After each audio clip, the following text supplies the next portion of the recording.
rogo a Deus, a Jesus, para que minha palavra possa se fazer compreensível a todos, que possamos, nessa noite de hoje, cumprir com os desígnios de Deus. Como minha mãe disse, iremos falar um pouquinho hoje a respeito da dor. Só que eu darei 3 subtemas a respeito da dor. O primeiro dele, o que seria a dor, ou o que é a dor? Para que serve a dor? E qual a consequência de nossos comportamentos referente à dor? Já adianto, pelo menos 5. Dependendo da maneira como nos comportamos, teremos ou o alívio, ou a cura, aceitação, revolta ou sofrimento. Para o primeiro subtema a respeito do que era a dor, eu procurei quem entende do assunto. Para tanto, em minhas pesquisas, recorri a uma Associação Brasileira de Estudos referente à dor. Quem toma a frente dessa associação? Médicos, cientistas, pessoas estudiosas que têm profundo conhecimento a respeito da dor. E acreditem, o conceito que eles deram para a dor é surpreendente. Estão preparados? Eles falam para a gente que a dor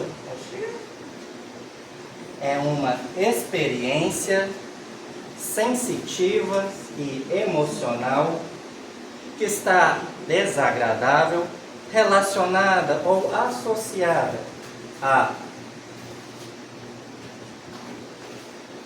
lesão real ou potencial de nossos tecidos. Vou repetir. A dor, segundo eles, é uma experiência sensitiva e emocional desagradável, relacionada ou associada a alguma lesão real ou potencial de nossos tecidos. Pois bem, vou pegar na metade desse conceito para o final. A dor, quando nos fala de estar relacionado ou associado, quer dizer que a dor não se origina sozinha. Vai estar sempre associado ou relacionado a alguma coisa. Ou seja, vai ter sempre um agente causador. E na maioria das vezes, adivinha quem é? Nós mesmos. Ou o que eu falei lá no começo, os nossos comportamentos. Já na primeira metade dessa explicação desse conceito, a primeira palavrinha me chamou muita atenção. Ele nos diz, os estudiosos, que a dor é uma experiência. Mas o que é uma experiência? Experiência é todo e qualquer conhecimento que adquirimos através de práticas, através de observações, através de vivência. Olha que interessante. Então a dor vai ser o resultado do seu manuseio com ela, de sua observação através dela, ou de sua própria vivência, ou vivenciando em você mesmo. Então a dor vai ser o resultado desse conhecimento. Pois bem, trabalhamos aqui o conceito, no qual eu recorri a essa referência. Agora, para que serve a dor? Para fazer a gente sofrer? Lógico que não, seja bem-vindo. A dor ela tem uma utilidade muito simples, que é informar a todos nós que existe algo errado em nós, que precisa ser sanado, que precisa ser tratado. É para isso que serve a dor, apenas nos informar de que algo precisa ser feito. Ou seja, ela é um agente impulsionador para nós, para a tomada de decisão, para a tomada de escolha. Não é para causar sofrimento, mas sim impulsionar cada um de nós a buscar resolver a causa dessa dor. Já trabalhei as 2 questões. Agora eu vou chegar na parte que eu mais gosto. Como que os nossos comportamentos geram determinadas consequências? Antes de chegar nessas reflexões, é preciso fazer 3 considerações. Primeira delas, a dor como um agente pedagógico. Como assim? Para que serve o Espiritismo na atualidade? Para incentivar cada um de nós à prática da caridade.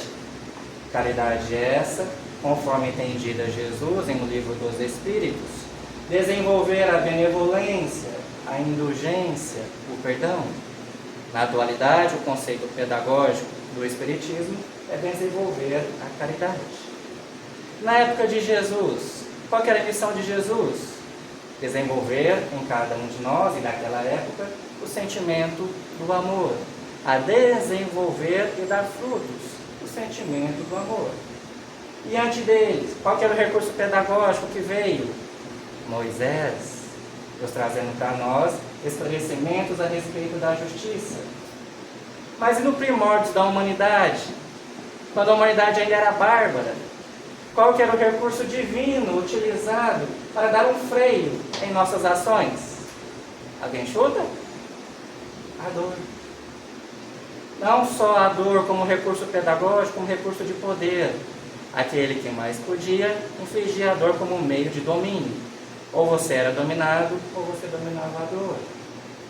Pois bem, segunda consideração que eu preciso fazer antes de falar de nossos comportamentos. A relação entre matéria e alma. Para que serve o nosso corpo material? Fazer com que toda e qualquer impressão sensorial seja transformada em conhecimento, sendo uma dessas impressões a dor. Em contrapartida, a alma, uma vez adquirindo esse conhecimento através dos sentidos, seja ele tato, visão, olfato e etc., transformar em ação. E nesse processo entre um e outro, está constantemente um processo de lapidação, burilamento, aperfeiçoamento. E qual que é o agente, digamos assim, conversor, que torna tudo isso possível? O perispírito. Só que eu não irei falar sobre o perispírito hoje, apenas dessa relação entre matéria e alma. Por que eu estou fazendo essa relação? Porque lá no final da palestra de hoje, vocês irão entender como que a maneira como a gente trata a dor material tem forte influência, como também tratamos a dor moral e vice-versa. Terceira consideração que eu preciso fazer antes de falar de nossos comportamentos referente à dor: pecado. Alguém arrisca falar qual é o significado da palavra pecado? A nossa irmã que sabe. Já falou para nós. Já falou para nós. Já? Lembra não? Eu lembro. Mas o que é mesmo que eu falei? O significado da palavra pecado. Tenho certeza que foi isso? Pelo menos uma vez você falou. O Carlos também falou e outros palestrantes também. Eu esqueci. Mas eu estou prestando atenção. Pecado, em sua etimologia, significa errar o alvo. Mas lá para frente, vou explicar bem como que funciona isso. Vocês se lembram para que serve a dor? Para nos informar que tem algo errado em nosso organismo? O pecado serve para nos informar que existe algo errado em nossa conduta, em nosso comportamento, cuja consequência é a dor. Um tem relação com o outro em determinados momentos. Agora vamos chegar na parte que eu gosto. Os nossos comportamentos referentes à dor. Vou pegar 3 exemplos materiais e vou chegar aonde eu quero, que é os nossos comportamentos ou a dor moral. Primeiro deles, que todo mundo já fez pelo menos uma vez na vida. Sentiu dor, vamos aonde? Vamos procurar o médico. Se o médico for uma pessoa competente, o que ele faz? Nos examina, encontra a causa de nossa dor. Se for no AI, dá um medicamento para aliviar. Não, falei competente. Vamos considerar o médico competente. Às vezes não é médico. Foi no médico competente, ali mesmo te dá um remédio para aliviar a sua dor. Posteriormente a isso, prescreve uma receita, Olha como é interessante a gente saber o significado das coisas. Prescrever significa uma ordem que precisa ser seguida para chegar a uma finalidade. Então, se ele prescreve uma receita, o que isso significa? Que se você não seguir aquela ordem, aquela prescrição, a finalidade que é a cura, o alívio ou a melhora não será alcançada. Olha que interessante. Quando se tem uma receita, tem lá a dosagem específica, de quanto em quanto tempo você precisa tomar esse remédio, ou de hora em hora, e a duração, para que se chegue ao efetivo da melhora ou da cura. O que isso significa? Que a sua melhora ou que a sua cura vai ser um processo colaborativo, aonde que 50% depende da competência do médico, 50% depende de você seguir a receita. Se você tomar uma dose maior, o que acontece? Pode ter uma overdose, algum efeito colateral. Se você não toma de hora em hora, conforme ele prescreve, o que acontece? Não tem efeito. Não tem efeito. E se você não toma também a duração pelo qual ele prescreve, vai ter o quê? A recorrência daquela dor. Entendem como um depende do outro? Perfeito. Agora, um segundo exemplo comportamental. Você está com uma dor muito aguda, insuportável. Recorre quem, novamente? Ao médico. Ou alguém te leva até o médico. Só que ele fala para você o seguinte: a sua causa dessa dor agora precisa ser cirúrgica. Você precisa passar por um processo cirúrgico. A cura agora depende só do médico? De toda uma equipe multidisciplinar, médicos, enfermeiros, anestesistas, dependendo da cirurgia, um pré-operatório, nutricionista, psicólogo, terapeuta, apoio ou permissão da família, e também um pós-operatório, repouso, medicamento, fisioterapeuta. Olha que interessante. Quando a dor é mais complexa, não depende só do médico, mas de toda uma equipe. E se você não seguir a recomendação de toda a equipe, você vai ter uma cura parcial ou uma melhora parcial. Todo mundo é ciente disso, não é? Feito a cirurgia, o que fica em seu corpo? Uma cicatriz, uma marca. E ela vai embora? Te acompanha por toda a vida. Mais pra frente irei falar a respeito dessa cicatriz. Porém, se a cirurgia não for bem sucedida, o que acontece? Fica com uma sequela, uma limitação. Pode até resolver a sua dor, mas vai deixar ali uma limitação, que também te acompanha durante toda essa existência. Agora, vou fazer um terceiro exemplo comportamental, que eu acredito que ninguém nunca fez isso. Se alguém tiver feito, por favor, me fale. De manhã, você sentiu um desconforto, sentiu uma dor, foi ao médico, recebeu ali o remédio, teve o alívio. Posteriormente a esse alívio, teve também a prescrição da receita. Só que ao invés de você sair deste hospital e comprar a receita, você foi para casa, você foi trabalhar e não tomou o remédio. Durante o dia, a dor voltou. Só que você é amigo do médico. E de noite você liga: ô doutor, a dor não passou não. Imagine, apenas imagine, o que o médico vai falar para vocês? Você tomou o remédio? O que você fez? São perguntas compreensíveis. Acredito que nunca ninguém fez isso. Gastou o seu tempo lá de 3 horas na fila do online, tomou um remédio, precisava do remédio, não tomou e ainda assim de noite foi lá e ligou para o médico. Acredito que nunca ninguém fez isso, né? E fala: ó médico, eu não tomei o remédio não, tá doendo, e aí? Alguém já fez isso? Já fez isso? Só um? No final de nossas reflexões, vocês vão perceber que todos nós fizemos isso. Lembra da segunda consideração que era importante? Relação de matéria e alma? Pois bem, vamos falar agora a respeito das dores morais ou das dores da alma. Que dores são essas? Melancolia, revolta, ódio, ciúme, orgulho, entre outras. Quem é o médico das almas? Jesus. Vamos usar o mesmo primeiro exemplo comportamental que eu usei lá no começo. Você está com uma dor na alma, uma dor moral, e procura o médico das almas. Seja através da oração, seja através de uma instituição religiosa igual a essa, que tem o passe, que tem orientação, que tem palestra.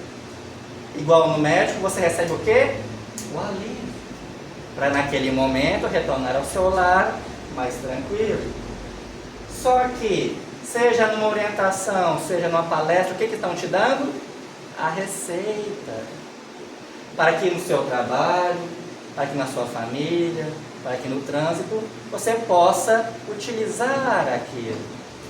As pessoas que utilizam a receita na dosagem certa, no tempo certo, na duração certa, vão ter o que para a sua alma? A cura. Todo mundo compreende isso. Agora vamos para o segundo exemplo, cirúrgico. Quando a sua dor é muito grande, a sua tristeza, a sua raiva, a sua revolta, o que precisa? De um processo cirúrgico. Olha que interessante. Médico das almas, que é Jesus, coordena essa equipe. Mas é só aqui que você vai precisar de ajuda? Não. Precisa de uma equipe multidisciplinar. Psicólogos, psiquiatras, família, CAPS, dependendo de sua situação, fisioterapeutas, trabalho remunerado, um pet, um animalzinho, alguma coisa que te dê, digamos assim, satisfação de viver. Percebam que aqui você vai ter o alívio? Vai. Mas vai ter a cura? Não. Caso a sua dor seja muito grande. Aqui você encontra caminhos para procurar ajuda, autoajuda. Pois bem, se você não recorrer a esses outros caminhos, vir a uma instituição religiosa será o suficiente? Não. Você vai ter apenas o alívio. E olha que interessante. De todo e qualquer processo cirúrgico não deixa marcas também? Então toda vez que você sentir a mágoa, sentir a revolta, qual que vai ser a cicatriz? A lembrança daquilo que causou. Porém, se você não trabalhar, você vai ser uma pessoa o quê? Com sequelas. Traumas. E toda vez que essa dor emocional, moral voltar, aí irá acontecer isso. Lembra do terceiro exemplo? Pois bem, de manhã em nossas orações, o que fazemos? Oh Deus, me proteja, me guia, me ampara. O que a gente esquece de fazer? Usar a receita. No trabalho, com as pessoas, com a família. Aí chega de noite, oh Deus, venci mais um dia. Gente, a vida foi feita para ser vencida ou para ser vivenciada? Você acha que Deus ou Jesus vai falar para você, ô meu filho, você tomou remédio? É óbvio que ele não fala. Mas fica a critério de nós interpretar. O que está faltando? Só que eu trouxe para vocês também alguns outros exemplos de dor. Vocês já ouviram pelo menos alguma vez na vida alguém falar assim, você fala isso porque não é você que está sentindo o que eu estou sentindo. Você não está passando pelo que eu estou passando. Oh, meus irmãos, vou trazer agora um pensamento para a vossa razão. Imagine o seguinte contexto: um médico do sexo masculino, obstetra. Fala. Eu também deu errado. Esse nome aí. Fala de novo. Obstetra. Ok. Ele precisa passar por uma gestação para ser capacitado a realizar um parto? Olha que interessante. Precisa observar, estudar e querer. Você se lembra o que é conhecimento? O que é experiência? É todo e qualquer conhecimento adquirido pela prática, pela observação e pela vivência. Ele não passou pela vivência, mas ele passou o quê? Pela prática e pela observação. Ele está capacitado a atuar nesse contexto. Então, toda pessoa que fala, você não passou por isso, você não me entende? Irmãos, isso é um pensamento egoísta. Ninguém precisa sofrer para te entender. Quem precisa te entender é você mesmo. A causa de sua dor, a causa de seu sofrimento e principalmente qual está sendo o seu comportamento diante desta dor. Para quem fala a seguinte frase: é porque não foi com a sua mãe, é porque não foi com a sua irmã, é porque não foi com o seu filho. Oh, meus irmãos. Mas ele fica para outro custo. A dor do outro é a sua dor. Não, vamos chegar lá, calma. Meus irmãos, realmente não foi. Só que o papel de vítima, você tem direito a assumir ele? Tem. Porém, quantas vezes? Apenas uma. Exemplo: se você foi traído, se não sanar a causa daquela traição e ainda assim você insiste em confiar na pessoa, você escolheu passar por esta dor novamente. Se alguém te bateu, vamos ver qual foi a causa desta agressão. Se você, de certa maneira, continua neste ambiente, você escolheu vivenciar novamente esta agressão. Porém, em casos de desencarne, meus irmãos, não foi seu parente que morreu. Desde quando a morte existe?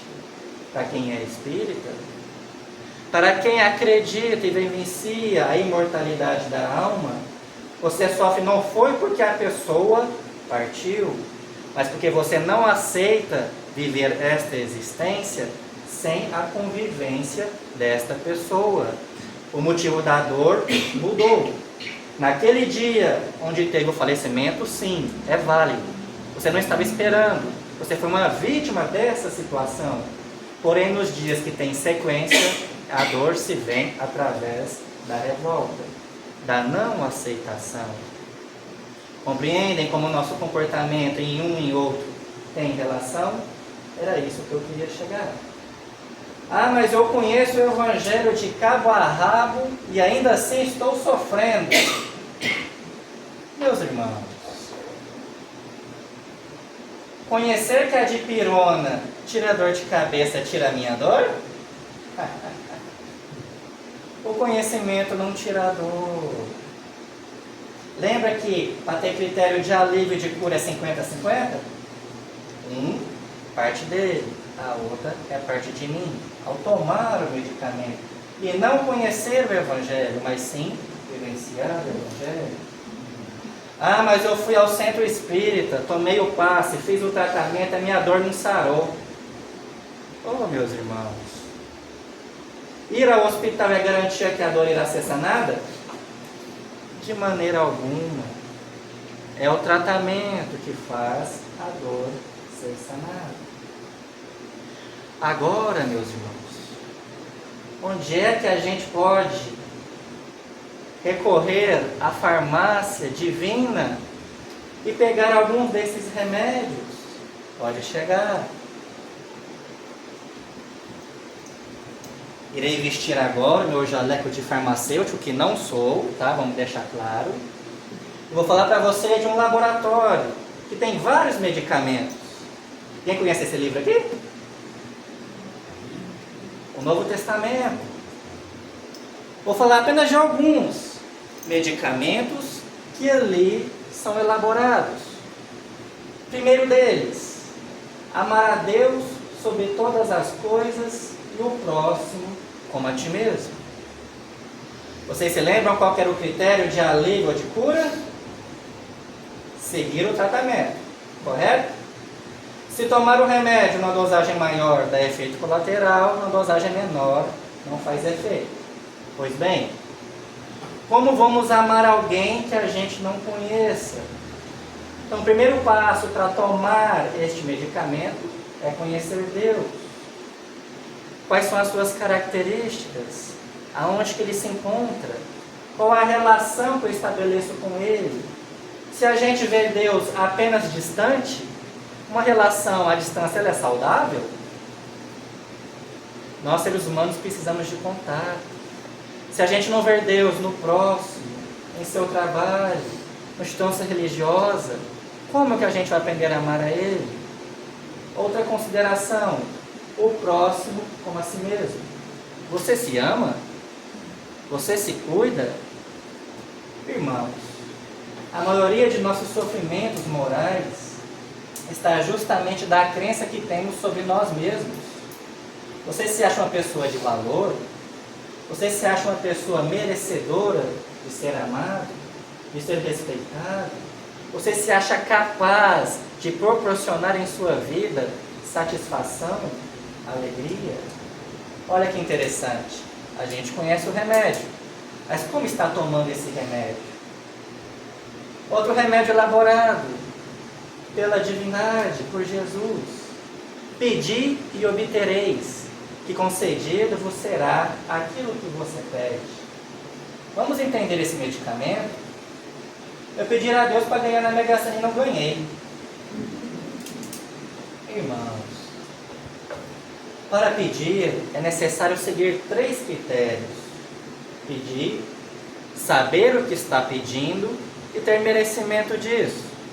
Exemplo, pedir a Deus para ganhar na Mega Sena, mas você jogou? Primeiro passo. Segundo passo, saber o que está pedindo. Se eu estou pedindo para ganhar, o que eu preciso fazer? Estudar estatística. Qual que é a probabilidade maior de eu ganhar? Agora vem a terceira que arremata, ter merecimento. Qual que é o seu merecimento em vista das 10 milhões de pessoas que jogam? Viu por que não ganha? Simples. Agora um contexto mais complexo. Meu familiar está numa situação difícil, vício, ou qualquer coisa que seja. Os mesmos 3 critérios. Primeiro pedir a Deus: ô Deus, tira daquele meu irmão aquele vício. É assim que funciona? Não. Por quê? Quando eu peço desta maneira, eu estou infringindo o livre-arbítrio dele. Então, segundo passo, saber pedir. Ô Deus, ajuda a ver que aquele meu familiar, que seu vício, que seu comportamento está trazendo prejuízo para a sua vida. Olha que interessante. Nessa segunda perspectiva, eu respeito a vontade dele e peço a Deus que tenha o quê? Compaixão e misericórdia, para que ele perceba o mal que está fazendo. E o terceiro passo é ter merecimento. Já que você pediu, procure ajuda. Se é um vício, CAPS, psicólogo, psiquiatra. Aí sim, você vai ter o merecimento daquele alívio. Só que vocês se lembram qual que é a condição de cura? Não era 50-50? 50% nas mãos de quem você pede ajuda, 50% em a pessoa querer a ajuda. Se ela não querer, se ela não fizer o tratamento, dificilmente a cura ou o alívio também chega. Agora tem um remédio ali muito importante, que ele é tomado 490 vezes. Alguém arrisca? Perdão? Por quê? 70 vezes 7. A mesma ofensa. Esse medicamento não tem contraindicação. Outro medicamento, Deixai os mortos cuidar os mortos, enquanto a ti vá e procure o reino de Deus. Ou seja, alguém faleceu, deixai o cuidado de quem faleceu, enquanto a ti vá procurar em si o reino de Deus. Por que isso é importante? Porque senão vai dar aquela outra consequência, que é a revolta, a melancolia, etc, etc. Outro medicamento que também é muito importante: vá e não atires a primeira pedra. Oh, meus irmãos, a indulgência. Como que você quer desenvolver a humildade se não reconhece no outro o mesmo mal que você faz? Em determinado estudo que foi feito aqui, quando eu elaborei a pequena reflexão que o mesmo sentimento que tem no ladrão e no assassino tem também em nós, na próxima estudo, pelo menos metade não veio. Oh, meus irmãos, o que o orgulho faz com a gente? E por último, e também muito importante, após um tratamento que Jesus curava, o que ele dizia? Vás e não peques mais. Ou seja, uma vez tendo a experiência, o conhecimento, através da prática, observação, vivência, você já está capacitado a não ter mais esse tipo de dor. Por isso que Jesus sempre prescrevia esse medicamento. E olha que interessante, todos eles vocês encontram aqui no Evangelho de Jesus. Por que eu disse no Evangelho e não disse no Evangelho segundo o Espiritismo? Porque aqui não está o medicamento, aqui está a bula. Porque aqui te fala o que é o remédio, para que ele serve, qual condição pode ser tomado, qual efeito colateral ele pode ser tomado. Exemplo, capítulo 5, qual que é o medicamento? Bem-aventurados os aflitos, que serão consolados. Aí vem cá a bula. E item 5 também, paciência. Vocês sabem o que está escrito na paciência? A dor, meus irmãos, é um privilégio de seus eleitos.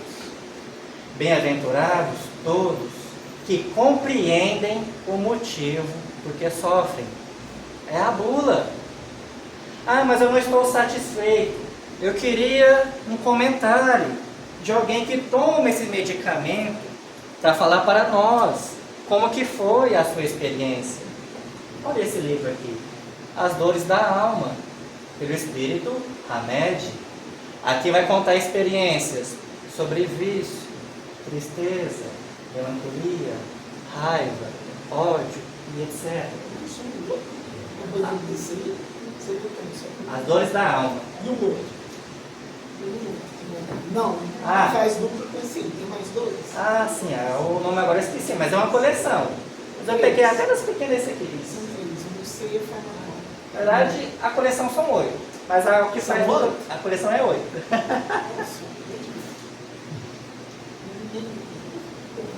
Então, meus irmãos, vocês têm a receita, vocês têm a bula, e toda e qualquer obra de André Luiz, de Emmanuel, de Hamed, vocês têm a opinião deles, da vivência do Evangelho que cada um carrega.